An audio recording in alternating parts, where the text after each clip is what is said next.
सरस्वती शिक्षा समिति पाली द्वारा संचालित ऑनलाइन शिक्षण में सभी प्रिय भैया बहनों का हार्दिक स्वागत एवं अभिनंदन। कक्षा चतुर्थी, विषय गणित, अध्याय 3 संख्याओं में जोड़। पूर्व के कालांश में हमने प्रश्नावली 3 के 4 प्रश्न हल किए थे। आज के कालांश में हम प्रश्न संख्या 5 को हल करेंगे। प्रश्न संख्या 5, रिक्त स्थानों की पूर्ति कीजिए। जैसा कि पहले प्रश्न में दिखाया है, 50 + 70 = 120, यानी 50 और 70 को जोड़ने पर 120 प्राप्त होते हैं। ऐसे ही आगे के प्रश्नों में रिक्त स्थान दे रखा है, उस रिक्त स्थान में कौन सी संख्या आएगी, वो संख्या उस रिक्त स्थान में लिखनी है। जैसे प्रश्न संख्या 2 में 30 प्लस रिक्त स्थान बराबर 50, यानी 30 में हम कौन सी संख्या ऐसी जोड़ेंगे जिसका योग 50 हो जाए, तो वो संख्या इसमें लिखनी है। ऐसे ही प्रश्न संख्या 3 में रिक्त स्थान दे रखा है और प्लस 60 लिखा है, फिर बराबर 65, यानी 60 में कितने जोड़ेंगे कि योग 65 हो जाए। ऐसे ही प्रश्न संख्या 4 में 100 + 200 और खाली स्थान दे रखा है, इन दोनों को जोड़ने पर कौन सी संख्या प्राप्त होगी। प्रश्न संख्या 5 में 530 + 520 और रिक्त स्थान दे रखा है, इन दोनों को जोड़ने पर कौन सी संख्या प्राप्त होगी वह लिखनी है। प्रश्न संख्या 6 में 1000 + 400 और रिक्त स्थान दे रखा है, इन दोनों को जोड़ने पर कौन सी संख्या प्राप्त होगी यह लिखना है। तो इसमें मैंने नीचे प्रश्न को हल किया है। जैसे कि पूर्व में बताया कि प्रश्न संख्या 1 50 और 70 ऊपर पहले से ही जोड़ा हुआ है। ऐसे ही दूसरे प्रश्न में 30 में हम 20 को जोड़ेंगे तो उसका योग 50 होगा, तो रिक्त स्थान में संख्या लिखनी है 20। ऐसे ही प्रश्न संख्या 3 में रिक्त स्थान दे रखा है, तो उसमें हम 5 जोड़ेंगे 60 में, तो उसका योग हो जाएगा 65। ऐसे ही प्रश्न संख्या 4 में 100 + 200 बराबर योग करने पर उसका योग होता है 300। फिर प्रश्न संख्या 5 में 530 + 520, इन दोनों को जोड़ने पर 1050 प्राप्त होते हैं। रिक्त स्थान में 1050 लिखा। फिर छठे में 1000 + 400 को जोड़ने पर 1400 प्राप्त होते हैं, तो रिक्त स्थान में मैंने 1400 लिखा है। ऐसे ही प्रश्न संख्या 6, जोड़ कीजिए, यानी भारतीय अंकों में जोड़ दे रखी है, उसको भारतीय अंक में ही जोड़ना है। जैसे पहले प्रश्न है 832 + 784, इन दोनों का योग करने पर 1566 प्राप्त होते हैं, तो मैंने हल में इन दोनों का योग किया है और लिखा है 1566। ऐसे ही दूसरे प्रश्न में 464 + 456 का योग किया है, जिसका योग होता है 920, इसको मैंने भारतीय अंकों में जोड़कर लिखा है।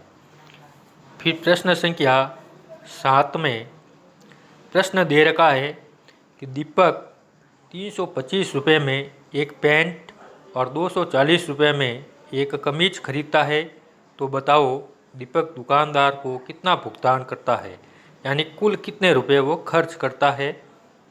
मैंने इसका नीचे हल किया है कि पैंट का मूल्य है 325 रुपये, तो मैंने लिखा है पैंट बराबर 325 रुपये।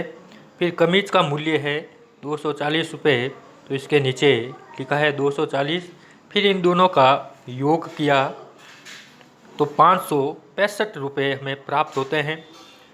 तो इसका अर्थ ये हुआ कि दीपक जो है दुकानदार को पैंट और कमीज को मिलाकर कुल 565 रुपये का भुगतान करता है। फिर प्रश्न संख्या 8, इसमें भी प्रश्न दे रखा है कि लोकेश बाजार से 567 रुपये में एक घड़ी एवं 280 रुपये की एक टॉर्च खरीदता है। बताओ उसके द्वारा कुल कितनी राशि खर्च की गई। तो इसका भी हल नीचे किया है कि घड़ी का मूल्य है 567 रुपये और टॉर्च का मूल्य है 280 रुपये। इन दोनों को जोड़ने पर 847 रुपये प्राप्त होते हैं। तो इसलिए लोकेश द्वारा 847 रुपये कुल खर्च किए गए, यानी इन दोनों का योग किया है। फिर प्रश्न संख्या 9 में हिंदी अंकों में संख्याओं का योग या जोड़ कीजिए, यानी हमें हिंदी देवनागरी अंकों में इसकी जोड़ करनी है। इसमें कुल 1 से लगाकर 12 तक जोड़े दे रखी है। इन सब को जोड़कर इसका हल करना है। जैसे पहला प्रश्न देवनागरी अंक या हिंदी संख्या के जो अंक है उसमें जोड़ बताई है। 25 प्लस 42 इनका योग क्या होगा। ऐसे ही दूसरे प्रश्न में 36 प्लस 14 का योग क्या होगा। तीसरे प्रश्न में 48 प्लस 63 का योग क्या होगा। चौथे प्रश्न में 48 प्लस 56 का योग क्या होगा। पाँचवें में 28 प्लस 36 का योग क्या होगा। छठे प्रश्न में 13 और 63 को जोड़ने पर क्या प्राप्त होगा। सातवें में 610 प्लस 320 को जोड़ने से क्या प्राप्त होगा। आठवें में 870 प्लस 201 लिखा है, इनका योग करने पर कौन सी संख्या प्राप्त होगी। फिर 9वें प्रश्न में 552 और 835 को जोड़कर लिखना है। 10वें प्रश्न में 610 प्लस 447 को जोड़कर लिखना है।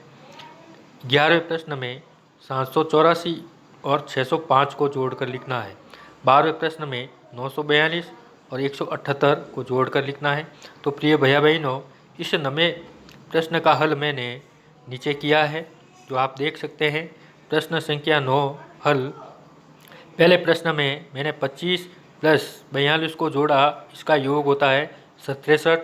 दूसरे प्रश्न में 36 प्लस 14 का जोड़ा, इसका योग होता है 50। तीसरे प्रश्न में 48 प्लस 63 को जोड़ा, इसका योग होता है 111।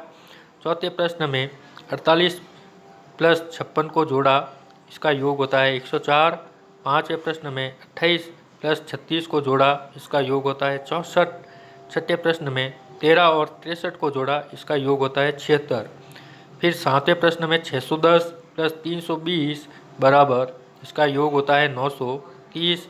आठवें प्रश्न में 870 प्लस 201, इसका योग होता है 1071। 9वें प्रश्न में 552 प्लस 835 को जोड़ा, इसका योग होता है 1387।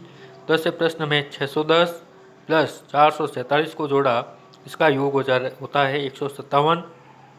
11वें प्रश्न में 784 प्लस 605, इनको जोड़ने पर हमें प्राप्त होते हैं 1379।